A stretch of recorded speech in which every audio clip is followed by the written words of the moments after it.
সকালবেলা লিফট থেকে বাইরেটা ছিল কিছুটা এরকম। হ্যালো এভরিওয়ান, সকাল সকাল ব্রেকফাস্ট করে আমরা গাড়িতে উঠে পড়েছি। আর পাহাড়ের প্রতিটা বাঁক পেরিয়ে প্রায় 1.5 ঘন্টা মতো আমাদের কিন্তু লেগেই গেল। চলে এসেছি আমরা কোথায়?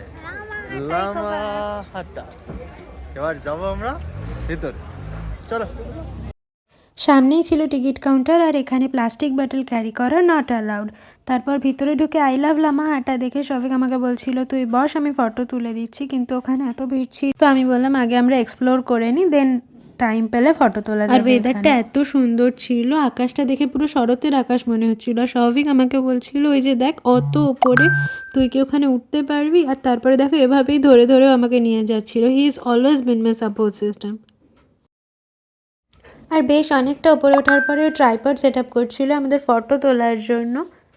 আর নেমে এসে একটা ট্রি টাওয়ার ছিল, যেখানে একসাথে 7 জনের বেশি ওঠা যায় না। ওখান থেকে নিচের শহরটা দেখতে কিন্তু বেশ সুন্দর লাগে। এরপর আকাশ কালো করে আসলো, আর আমরাও রওনা দিলাম আমাদের নেক্সট ডেস্টিনেশনের উদ্দেশ্যে। দেখা হচ্ছে পরের ভিডিওতে। Till then stay tuned. Dugga দুগ্গা।